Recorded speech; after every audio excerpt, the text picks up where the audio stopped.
All right, guys, we are back. This is the show, Utah Home Sweet Home. You are listening to K-Talk Radio 1640 AM. I am your host, Yoshi Shiraki. Our special guest is Matt Atkinson, sharing all of the recent changes that have been happening in the lending world. So if you have been shopping for homes recently, you're probably experiencing a lot of these changes right now as far as lending.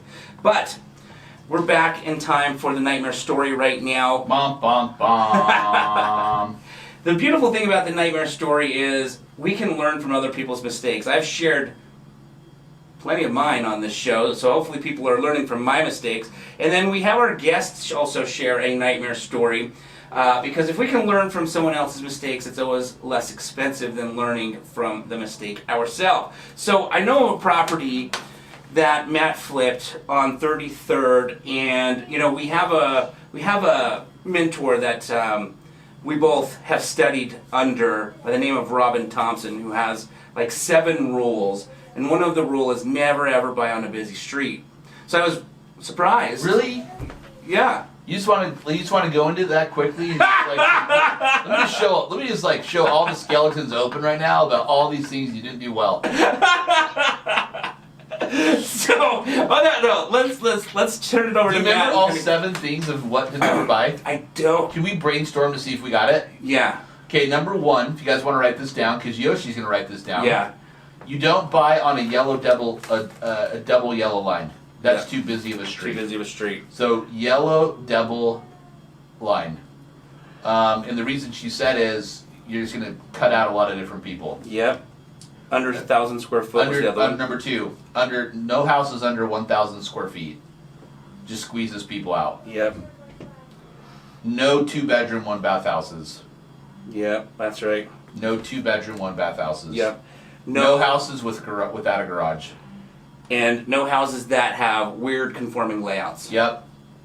So as we're writing this down, Yoshi's legitimately writing this down. So number 1, no double yellow lines. Number 2, no houses under 1,000 square feet. Number 3, no 2-bedroom, 1-bath houses.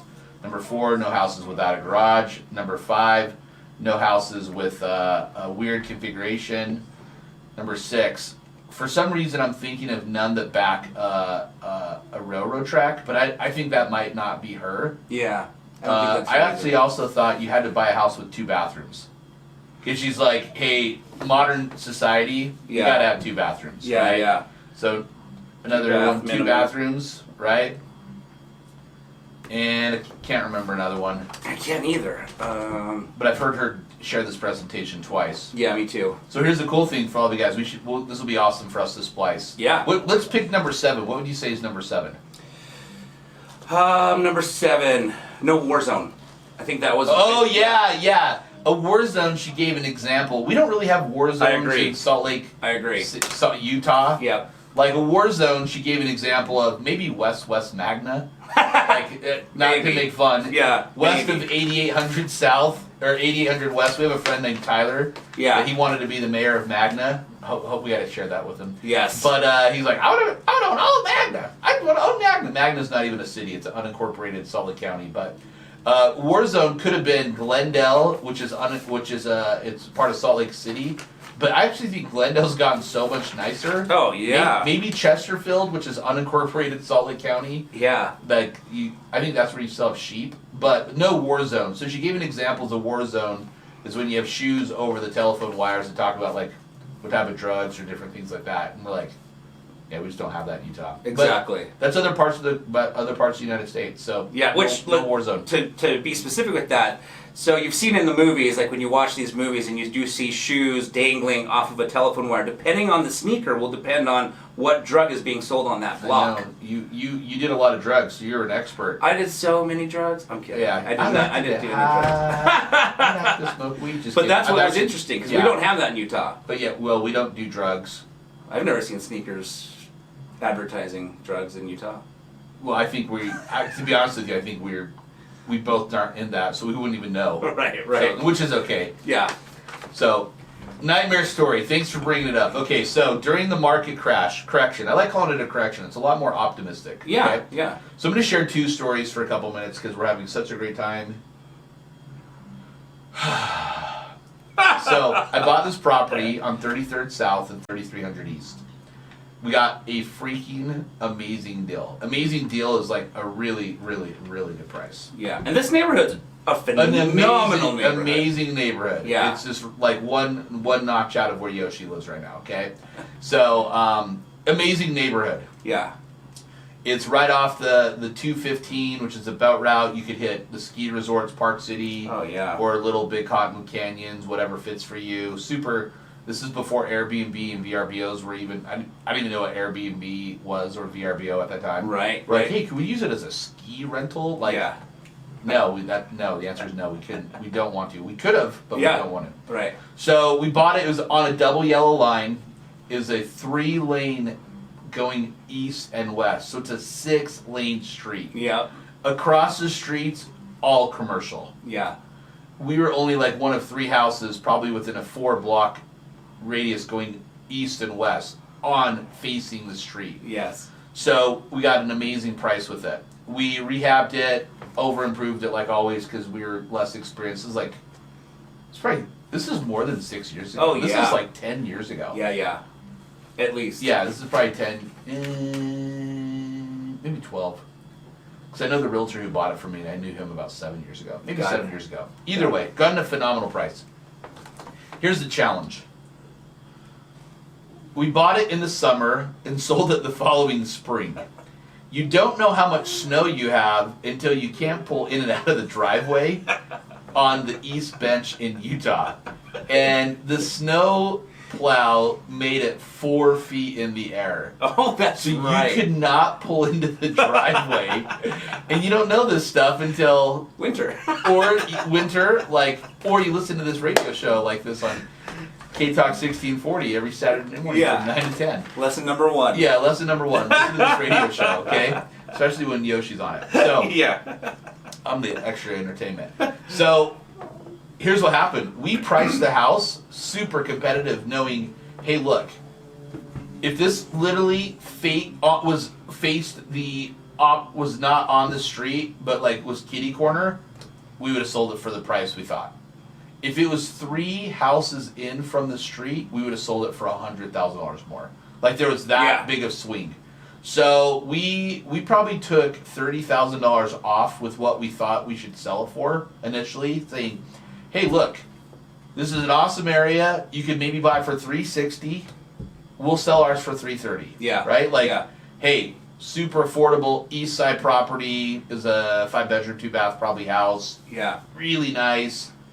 And we did probably a $60,000 price adjustment down, and so probably went from like $330 down to $270, and we had a $35,000 learning experience. And what did we learn? We're not buying houses on double yellow. I was like, why did I not take this class before?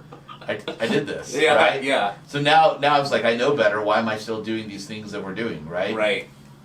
So nightmare story. Why is this important? Well, number 1, what you buy is you have to sell. Yeah. So you're going to deal with it someday. You're going to give it back to the bank, right? Yep. Number 2, it's good to learn from other people that just have more experience. Like, I'm all about self-development. I don't want to ask Yoshi and make him uncomfortable because he might say no. But this morning I was listening to a book, and the book is to talk. It's a friend of mine, Justin, suggested, and it's a book to talk about being a better father because I have 2 sons. Yep. I know Yoshi's starting the book because we talked about it last week.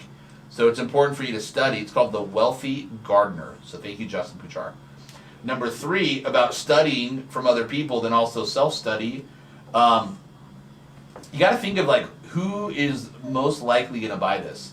In real estate, you want to be not pigeonholing yourself. That's like, oh, this is very segmented. You want to make it vanilla, like like warm apple pie. You love that show. Remember that show? American Pie? Yeah, you got it. Yeah.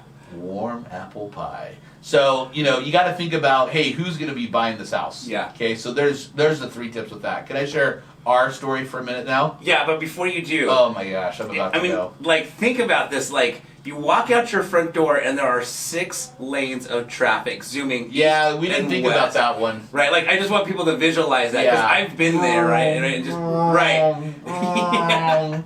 4:30. Yeah. And right off the freeway. So I mean, and if you've got children, animals, as Matt's talking about, you got to know who's. who's. Me feel bad. No, I'm just. You said you got to know who's going to buy this, so that eliminates anyone with kids or pets. You know, like even. No, everyone has kids and pets. I'm saying that eliminates those people from from buying that house. So now you're left with either somebody who's going to probably do it as a rental, VRBO rental, Airbnb, or older couple or a younger couple that don't have children. Or I mean, that's probably going to be. Or how about no one really wants to buy it? Or For $70,000 learning experience, that's pretty much what we learned. Right. That paid for almost all my platinum partners, Tony Robbins event for the year. Hey, just don't do this, and you can go to Tony Robbins platinum partner or Tony events. Right. Did you think about? No, I didn't think about it, or I wouldn't have bought it. No, Thanks for keeping rubbing it in. No, did you think about getting a refinancing out of your hard money and keeping it in long term? No, yes, you did. Yes, we did think about that, but we're not ski rental experts. Yeah. We didn't buy it to keep it as a rental. Yeah. A lot of times, people they turn bad flips into rentals, and I don't like that. I'd rather take the haircut, chalk that up as a learning experience, and don't do it again. There's a real estate investor that I talked to 2 days ago, and they bought a really good house, but they priced it too high by $20K. I said, hey, what do you think you should have? So they priced it. This is legitimate. This is 2 days ago, Salt Lake City, Utah.